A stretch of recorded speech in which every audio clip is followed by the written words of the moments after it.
नहीं हजम कर सकता मैं ये बात कि चंद्रशेखर आज़ाद इनडायरेक्टली भी बीजेपी से कोई संबंध रख सकते हैं, आरएसएस से संबंध रख सकते हैं। इससे सबसे ज़्यादा दुख मुझे हो रहा है। मैं तो अभी भी निवेदन कर रहा हूँ कि ये गठबंधन तोड़ें। दुष्यंत चौटाला बीजेपी के आरएसएस के आदमी है। इसमें जो व्यक्ति किसके बारे में ज़रा सा भी शक लगेगा वो या तो नासमझ है और या फिर वो आरएसएस का एजेंट है। लेकिन मुझे अभी इस बात पे यकीन नहीं आ रहा कि वो दुष्यंत चौटाला के साथ जेजेपी में जा सकते हैं, क्योंकि वो तो डायरेक्टली आरएसएस के आदमी है। जो चंद्रशेखर आज़ाद ये गलती कर रहे हैं, ये तो जानबूझ के गलती हो रही है ना। हम सब अच्छा नहीं लग रहा है कि उन्होंने गठबंधन कर लिया? मैं इसकी निंदा करना चाहता हूँ। Dushyant Chautala out and out RSS के हाथ में है, पूरी तरीके से आरएसएस के साथ हैं, और ऐसे व्यक्ति के साथ हमारा कोई भाई जाएगा तो हमें दुख तो होगा ही। मैं तो चंद्रशेखर आज़ाद जी को बोल रहा हूँ, उनको नहीं जाना चाहिए दुष्यंत चौटाला जी के साथ में। क्या भरोसा है उनके, अगर ये साथ जाएंगे तो पूरे मुस्लिम समाज का दिल टूटेगा, पूरे उनके सभी अम्बेडकरवादियों का दिल टूटेगा कि ये आरएसएस के साथ कैसे जा सकते हैं। नमस्कार, स्वागत है आपका मेरे चैनल पर। मैं आपके साथ निशा झा, और इस वक्त हमारे साथ बातचीत करने के लिए सुप्रीम कोर्ट के वरिष्ठ वकील महमूद प्राचा जी हैं। इनसे बातचीत करेंगे। जैसा कि आप लोग देख रहे हैं, विधानसभा चुनाव भी नज़दीक है, चाहे वो हरियाणा हो, महाराष्ट्र हो या जम्मू कश्मीर हो। हरियाणा में आज बड़ी खबर सामने आई है कि दुष्यंत चौटाला जेजेपी और आज़ाद समाज पार्टी के अध्यक्ष चंद्रशेखर आज़ाद का गठबंधन हुआ है। इसी पे चर्चा कर लेते हैं। तो सर, आप कैसे देख रहे हैं, चंद्रशेखर आज़ाद दुष्यंत चौटाला के साथ गठबंधन में है, कैसे देख रहे हैं इसको? देखिए, मैं बहुत दुखी हूँ, और मुझे एक तरीके से जो 440 वोल्ट का झटका होता है ना, वो लगा है। क्योंकि एक व्यक्ति जो अपने बाप और भाई को धोखा देके आरएसएस के साथ गया था, मतलब इतने गहरे संबंध हैं उसके आरएसएस के, और अभी भी वो आरएसएस के एजेंडे पर ही चुनाव लड़ रहे हैं। तो इसलिए कि ज़्यादा से ज़्यादा वोट काट सके, जो आरएसएस और बीजेपी का फॉर्मूला है वहाँ पर, कि इसलिए मुझे बहुत धक्का लगा। इतने सारे सभी समाजों के लोगों ने, ख़ास तौर पे मुस्लिम समाज के लोगों ने चंद्रशेखर आज़ाद जी को वोट दिए थे नगीना से। तो उन सब का दिल मेरे ख्याल से इस काम से टूटा होगा। मेरा तो ख़ास तौर पे, क्योंकि मुझे तो वो अपना बड़ा भाई कहते हैं और मैं उन्हें अपना छोटा भाई समझता हूँ, तो मुझे एक तरीके से ठगा सा महसूस कर रहा हूँ मैं आज, कि ये ऐसा कैसे कर लिया उन्होंने। मुझे यकीन नहीं आ रहा। आप लोग बता रहे हो तो मुझे यकीन करने पे मजबूर हूँ, क्योंकि आप ईमानदार पत्रकार हो। लेकिन मुझे अभी इस बात पे यकीन नहीं आ रहा कि वो दुष्यंत चौटाला के साथ जेजेपी में जा सकते हैं, क्योंकि वो तो डायरेक्टली आरएसएस के आदमी हैं। लेकिन चंद्रशेखर आज़ाद से जब पूछा गया कि आप दुष्यंत चौटाला के साथ क्यों आए, तो उन्होंने कहा कि गलतियां सबसे होती है। जैसे दुष्यंत चौटाला ने महिला पहलवानों के संबंध में खुल के उन्होंने नहीं बोला था उनके सपोर्ट में, तो इसको लेकर चंद्रशेखर आज़ाद ने कहा नहीं, गलतियां सबसे होती है, लेकिन अब हमारे गठबंधन में है तो मुखर होकर हम लोग बोलेंगे। गलती वो होती है जो नासमझी से हो। जो चंद्रशेखर आज़ाद ये गलती कर रहे हैं, ये तो जानबूझ के गलती हो रही है ना। हम सब अच्छा नहीं लग रहा है कि उन्होंने गठबंधन कर लिया? मैं इसकी निंदा करना चाहता हूँ, क्योंकि वो आरएसएस के आदमी हैं। इसमें कोई शक और शुबे की गुंजाइश नहीं है। Dushyant Chautala out and out RSS के हाथ में है, पूरी तरीके से आरएसएस के साथ हैं, और ऐसे व्यक्ति के साथ हमारा कोई भाई जाएगा तो हमें दुख तो होगा ही। लेकिन दुष्यंत चौटाला कह रहे कि मैं बीजेपी के साथ कभी जाने वाला नहीं हूँ। अब गठबंधन में जो गलतियाँ हो गई, अब नए सिरे से शुरुआत। सबूत है। मैं तो चंद्रशेखर आज़ाद जी को बोल रहा हूँ, उनको नहीं जाना चाहिए दुष्यंत चौटाला जी के साथ में। क्या भरोसा है उनके। सर, दुष्यंत चौटाला कह रहे हैं कि मैं बीजेपी में शामिल नहीं होने वाला हूँ, ज़बान दी है उन्होंने। जो व्यक्ति ओम प्रकाश चौटाला जी, जो चौधरी देवीलाल जी के बेटे थे, उन्हीं की वजह से तो इनका वजूद और एग्जिस्टेंस है। क्या उनको ये वादे नहीं किए होंगे जब राजनीति में उन्होंने इन्हें आगे बढ़ाया होगा कि मैं आपको कभी धोखा नहीं दूंगा? जो अपने बनाने वाले दादा का नहीं हुआ और आरएसएस के पास चला गया, किस लिए? कुछ लालच की वजह से कि पद मिल जाएगा, पैसे कमा लूँगा। उसके ऊपर कोई भरोसा करने लायक हो सकता है कभी भी वो व्यक्ति? तो ये इसीलिए मैं बोल रहा हूँ कि अगर ये साथ जाएंगे तो पूरे मुस्लिम समाज का दिल टूटेगा, पूरे उनके सभी अम्बेडकरवादियों का दिल टूटेगा कि ये आरएसएस के साथ कैसे जा सकते हैं। हम लोग तो उनको आरएसएस के खिलाफ एक मजबूत पिलर समझते हैं, इसीलिए तो सपोर्ट करते थे। अगर ये वो काम करेंगे तो हम सबको सोचना पड़ेगा चंद्रशेखर आज़ाद के बारे में। लेकिन चंद्रशेखर आज़ाद लगातार कह रहे, जब से गठबंधन हुआ है उसके बाद कह रहे कि हम विकास का काम करेंगे, दलितों के लिए, जो वंचित है उन सब के लिए काम करेंगे। लेकिन आरएसएस के साथ मिल के नहीं होगा ना कोई भी काम। आरएसएस के साथ डायरेक्टली या इनडायरेक्टली कोई भी व्यक्ति, मैं तो अपने बड़े बड़े मौलानाओं को क्रिटिसाइज़ करता हूँ इस बारे में। हमारे इतने बड़े बड़े मौलाना जो सिर्फ जाके बात ही करते हैं आरएसएस वालों से या आरएसएस के किसी दलाल से बात करते हैं, मैं तो उनको क्रिटिसाइज़ करता हूँ। अब ये काम जो कि सर्टिफाइड आरएसएस के आदमी हैं, दुष्यंत चौटाला, उनके बारे में तो कोई शक और शुबे की गुंजाइश अगले कम से कम 100 साल तक नहीं हो सकती। तो उनके साथ जाना तो हमें धक्का तो लगेगा ही सबको। सर कैसे देख रहे, कह रहे कि इस गठबंधन से बीजेपी डर गई है, क्या आपको भी ऐसा लगता है? झूठ। इस गठबंधन को बनाने वाली ही बीजेपी है। दुष्यंत चौटाला बीजेपी के आरएसएस के आदमी है। इसमें जो व्यक्ति इसके बारे में ज़रा सा भी शक लगेगा वो या तो नासमझ है और या फिर वो आरएसएस का एजेंट है। लेकिन सर बीजेपी क्यों चाहेगी इनका गठबंधन हो चंद्रशेखर आज़ाद के साथ? वो नुकसान नहीं होगा बीजेपी? वोट कटवाने के, उनको क्या नुकसान हो रहा है? वोट कटवाने के लिए जो वोट बैंक हैं उनको कटवाने के लिए और क्या वजह हो सकती है? और ये बड़ा दुख है हमें। जब पूरी आरएसएस और पूरी बीजेपी चंद्रशेखर आज़ाद के खिलाफ थी तो मैं ढाल बन के उनके साथ खड़ा था। किसी की ज़रूरत नहीं है, किसी दुष्यंत चौटाला की ज़रूरत नहीं है। वो अगर अंबेडकर साहब के फॉलोअर हैं, अगर वो अंबेडकरवादी हैं तो उनको संघर्ष करना चाहिए। ये आरएसएस के आदमियों के साथ अगर वो गठबंधन करेंगे तो ये अंबेडकरवाद के भी खिलाफ है। सर चंद्रशेखर आजाद के साथ दलित समुदाय, मुस्लिम समुदाय डटकर खड़ा रहा, तो क्या अब वो भरोसा कर सकता है चंद्रशेखर पे?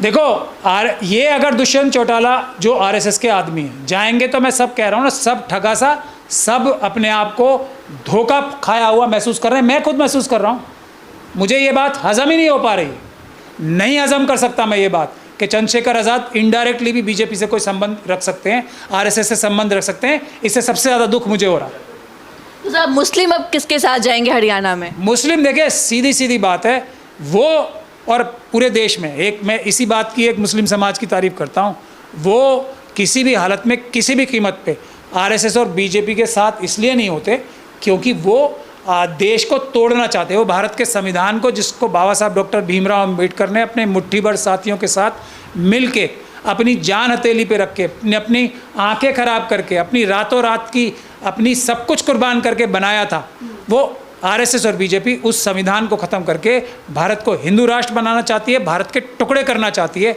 इसीलिए एक ही बात के लिए मैं मुसलमानों की तारीफ़ करता हूँ कि वो कुछ हो जाए, आरएसएस और बीजेपी के साथ नहीं जाते। किसके साथ जा रही है, कांग्रेस या बीजेपी? कोई भी व्यक्ति जो आरएसएस और बीजेपी के साथ डायरेक्टली या इनडायरेक्टली जुड़ा होगा उसके लिए परमानेंटली कांटा लगता है मुस्लिम समाज का। और मैं खुद आह्वान करता हूँ, जो भी व्यक्ति आरएसएस के साथ डायरेक्टली इनडायरेक्टली जाएगा परमानेंटली कांटा लगेगा उस पर। और इसीलिए मुस्लिम समाज तो किसी हालत में जाता ही नहीं है कभी भी आरएसएस और बीजेपी के साथ। तो आपने मुसलमानों की तो बात कह दी, वहीं दलित क्या चंद्रशेखर आज़ाद के ही साथ जाएगा? वो तो जो भी देखिए, कोई भी शेड्यूल कास्ट कम्युनिटी का व्यक्ति जो ज़रा सा भी समझदार होगा, वो ये चंद्रशेखर आज़ाद की पार्टी बनी क्यों थी? बहुत सारे लोगों के पास रास्ते थे ना आरएसएस और बीजेपी के पास जाने के। तो ये पार्टी तो बनी आरएसएस और बीजेपी के खिलाफ है, उनकी हर साजिश और चाल को नाकाम करने के लिए बनी है, आंदोलन से बनी है। और अगर ये साजिश में का किसी भी तरीके से नासमझी में ही शिकार होंगे तो ये बहुत बड़ा धोखा होगा, ख़ास तौर पे दलित समाज, क्या जिसको शेड्यूल कास्ट समाज बोलते हैं, उसके साथ भी और माइनॉरिटीज़ के साथ भी बहुत बड़ा धोखा होगा। चंद्रशेखर आज़ाद 20 सीटों पर चुनाव लड़ रहे हैं, क्या लग रहा है कितनी सीटें जीत पाएंगे आपके हिसाब से? बात सीटों की है ही नहीं, ये सीटों से बहुत बड़ी बात है। सीटें तो सिर्फ और सिर्फ मैं आपको बता रहा हूँ ना, चुनाव आयोग से हो रही है।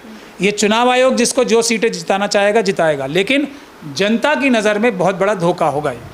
कांग्रेस का क्या माहौल लग रहा है? कह रहे हैं कि इस बार बीजेपी के लिए कई मुश्किल है क्योंकि जो मुद्दे हैं हरियाणा के, चाहे वो पहलवानों का मुद्दा हो, अग्नि परीक्षा का मुद्दा हो, चाहे ये तमाम जो एमएसपी की लीगल गारंटी की मांग हो, इन मांगों की वजह से बीजेपी को वहाँ पे हार का सामना करना पड़ सकता है, ऐसा कह रहे हैं विपक्ष के लोग। नहीं, विपक्ष के लोग क्या कह रहे हैं? उनका कोई भी अच्छा काम हरियाणा में बता दीजिए आप, एक भी, सिर्फ पैसे लूटने के, पैसे चुराने के अलावा तो और कोई काम तो किया नहीं है उन्होंने।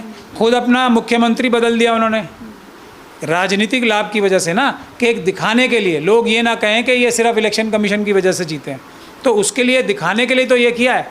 ये चुनाव तो इलेक्शन कमीशन के बीच में और दूसरी पार्टियों के बीच में हो रहा है, और जितनी भी सीटें ये जीते या ना जीते वो इलेक्शन कमीशन जितवाएगी या नहीं जितवाएगी वो मोदी जी और अमित शाह जी तय करेंगे। सर आपके साथी जो है बीजेपी के साथ जा रहे हैं, बीजेपी के साथियों के साथ जा रहे हैं, तो क्या कभी आप भी जा सकते हैं बीजेपी या उनके एलाइज के साथ कभी आने वाले समय में? देखिए, मैं डरपोक नहीं हूँ। पूरी ताकत लगा ली आरएसएस और बीजेपी ने मुझे डराने की। अमित शाह जी जिसको हेड कर रहे हैं, अभी भी कर रहे हैं कोशिश, तो डरा ना पाए। लालच मुझे आता नहीं है, क्योंकि मैंने अपने दम पे अपने परिवार से 12, 13, 14 साल की उम्र से अलग रह के जितना भी कमाया है, नहीं कमाया है, वो मैंने अपने आप किया है। और मैं मर्सिडीज़ में भी उतना खुश रहता हूँ जितना कि मैं ऑल्टो में या एक साइकिल पे। तो ऊपर वाले ने मुझे ये नेमत दी है। तो आरएसएस और बीजेपी के साथ दो ही तरह के लोग जा सकते हैं, तीन तरह के। एक तो वो जो देश के गद्दार हैं, जो देश के संविधान को, बाबा साहब के संविधान को ख़त्म करके हिंदू राष्ट्र बनाना चाहते हैं, मनुस्मृति लागू कराना चाहते हैं, पहले वो। दूसरे वो जो उनसे डर जाते हैं। तो मेरे अंदर तो डर कभी आया ही नहीं, बल्कि लोग जो हैं, जो डराने वाले हैं, वो मुझसे डरते हैं। तीसरी बात, लालच। लालच भी मेरे अंदर है नहीं, क्योंकि मेरे पास इतना है कि जो मेरे लिए काफ़ी है। और इतना मैं वकालत करके नहीं, तो मैं ड्राइवरी करके भी, गाड़ी चला के भी, या वो भी नहीं हुआ तो मैं रिक्शा चला के भी इतना तो कमा ही सकता हूँ कि मैं आराम से खुशहाल ज़िंदगी जी सकूँ। इतना टैलेंट मुझे ऊपर वाले ने दिया है। तो मुझसे लोग, लालच, डर मुझे छू के नहीं गया। तो मैं इसलिए, ये सवाल ही मेरे ख्याल से बेवजह है। दुनिया इधर की उधर हो सकती है, सूरज जो है वो ईस्ट की जगह वेस्ट से निकल सकता है, लेकिन महमूद प्राचा कभी भी डायरेक्टली या इनडायरेक्टली आरएसएस और बीजेपी के सामने बिल्कुल तन के खड़ा ही रहेगा। उसको ख़त्म करने के लिए मेरी लड़ाई उनसे है नहीं, मेरी लड़ाई संविधान को बचाने की है। इसीलिए हमने मिशन सेव कॉन्स्टिट्यूशन बनाया। हाँ, कभी ऐसा वक्त आया कि आरएसएस और बीजेपी के लोग सब कान पकड़ के माफ़ी मांगे और हाथ जोड़ के बोलें टीवी चैनल्स पे आके कि हाँ, हमने गद्दारी की देश से और आगे से नहीं करेंगे, तब वो पक्की अंडरटेकिंग दें। आरएसएस के लोग सरदार पटेल साहब को धोखा जैसे दिया था, वैसे नहीं कि हम राजनीति में आने के लायक ही नहीं हैं और हम कभी राजनीति नहीं करेंगे। सरदार पटेल साहब को धोखा दे के कि हम राजनीति नहीं करेंगे, राजनीति करते आ रहे हैं, तो तब कभी ये हो सकता है कि हाँ, मैं उनसे बात करने लगूँ। ठीक है सर, हरियाणा में कौन मजबूत लग रहा है आपके हिसाब से? देखिए, दो पक्षों में लड़ाई है। एक तरफ है इलेक्शन कमीशन और ईवीएम, और दूसरी तरफ है इनके खिलाफ की पार्टियां। तो इलेक्शन, जनता जो है, एक भी जनता का जो कुछ मुट्ठी भर लोगों को छोड़ के वो इस तरफ इलेक्शन कमीशन, बीजेपी और ईवीएम की तरफ नहीं है, या जेजेपी की तरफ नहीं है, या जेजेपी के आप सहयोगियों की तरफ भी नहीं है। अगर ये गठबंधन, मैं तो अभी भी निवेदन कर रहा हूँ कि ये गठबंधन तोड़ें। कोई दुनिया में इतना डर या लालच नहीं होना चाहिए जो बाबा साहब से गद्दारी करने पे मजबूर करे, बाबा साहब के सिद्धांतों से गद्दारी करने पे मजबूर करे। ये कोई इतना बड़ा डर और लालच नहीं होना चाहिए। दूसरी बात यह है कि जो लोग बीजेपी, ईवीएम और तो बीजेपी जीत रही है हरियाणा।